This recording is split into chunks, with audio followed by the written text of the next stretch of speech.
We often look to the past to understand ourselves.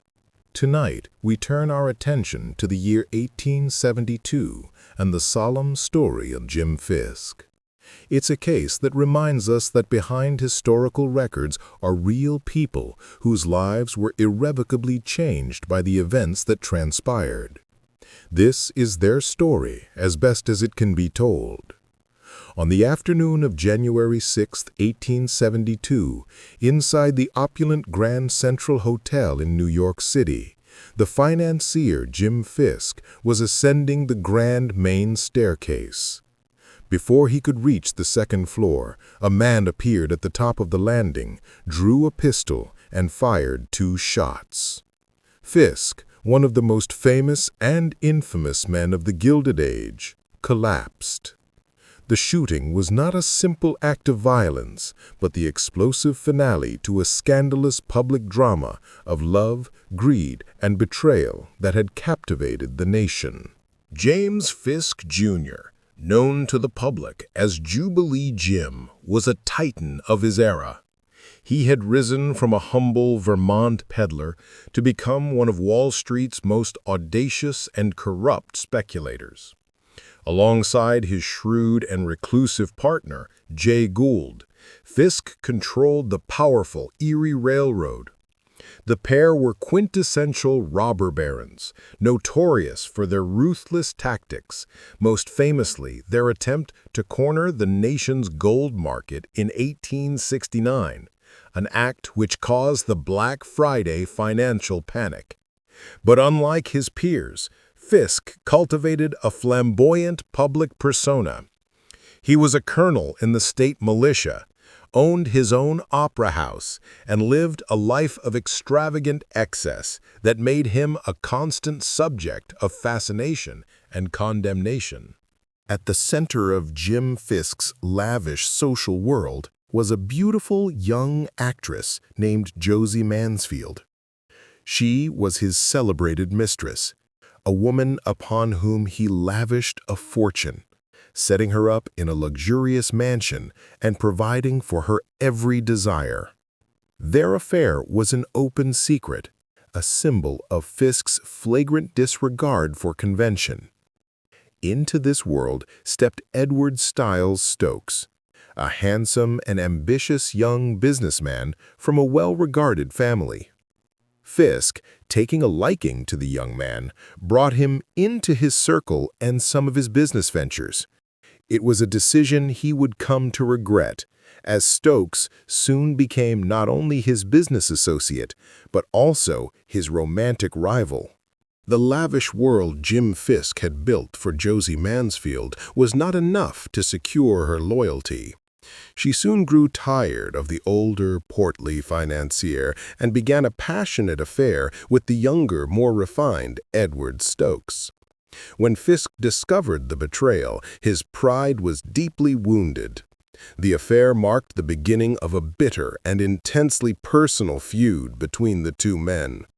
What had once been a mentorship and business association curdled into a dangerous rivalry, fueled by romantic jealousy and the wounded egos of 2 powerful men who were accustomed to getting what they wanted. The love triangle was now set, a volatile combination of personalities destined for a public and tragic confrontation. As the romantic relationship between Fisk and Mansfield disintegrated, so too did the business relationship between Fisk and Stokes. Fisk, feeling betrayed, turned the full force of his immense financial and legal power against his younger rival. He embroiled Stokes in a series of complicated and ruinous lawsuits related to their shared oil refining interests, systematically draining Stokes of his fortune. Fisk's strategy was clear. If he could not have Josie Mansfield, he would ensure that the man who took her from him would be left with nothing. The battle was no longer just about a woman. It was a war of financial attrition, fought in the courtrooms and on the pages of the city's newspapers. Facing financial ruin, Stokes and Mansfield decided to fight back with a weapon of their own: blackmail.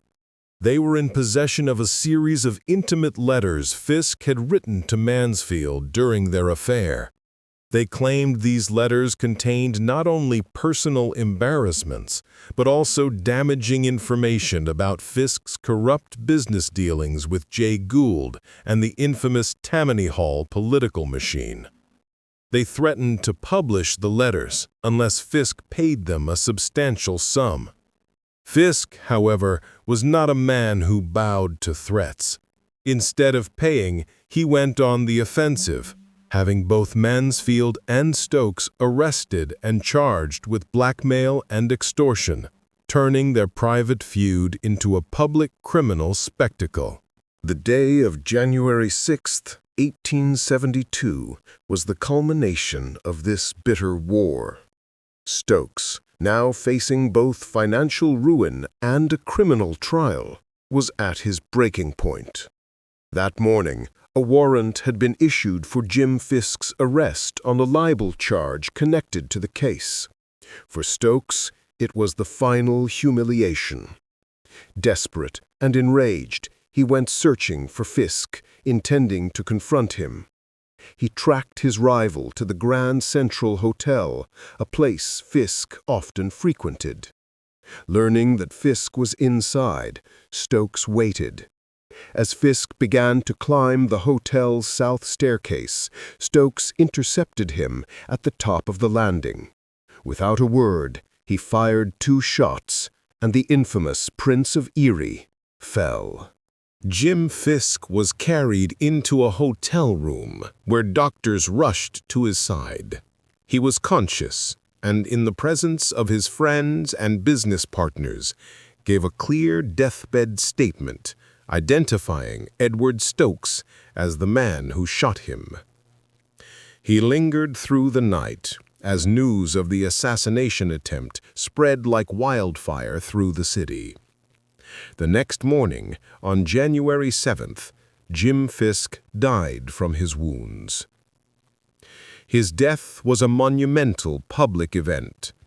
His body lay in state at his own Grand Opera House, and an estimated 60,000 New Yorkers filed past his coffin to pay their last respects. The dramatic and violent end to his scandalous life had transformed the reviled robber baron into a tragic public figure. The trials of Edward Stokes were as sensational as the life of the man he had killed. He was tried 3 times for the murder of Jim Fisk. At his first trial, the prosecution secured a conviction for first-degree murder, and Stokes was sentenced to hang. However, the verdict was overturned on appeal due to a biased charge given to the jury by the judge. A second trial ended in a hung jury, with the jurors unable to reach a unanimous decision. Finally, at his third trial in 1873, Stokes was convicted of the far lesser charge of manslaughter in the first degree. His sentence was a shockingly light 4 years in Sing Sing prison. For the murder of one of the most powerful men in America, Stokes would serve less than 4 years. After his release from prison, Edward Stokes returned to a quiet life, eventually managing a hotel. Josie Mansfield, the woman at the center of the scandal, fled to Europe and lived out the rest of her days in Paris. The murder of Jim Fisk is remembered as a quintessential Gilded Age drama. It was a story that encapsulated the era's spectacular wealth, its rampant corruption, its flagrant disregard for morality, and the violent passions that could erupt from beneath the veneer of high society. The life and death of Jubilee Jim became a lasting legend, a cautionary tale of a man who built an empire on audacity and greed, only to have it all brought down by a conflict of the heart. Thank you for spending this time with us. Reflecting on these past events is a way of remembering the individuals involved and the impact their stories had on their communities. If you have any thoughts on today's case, we invite you to share them respectfully in the comments below. We hope you will join us again for our next true crime case.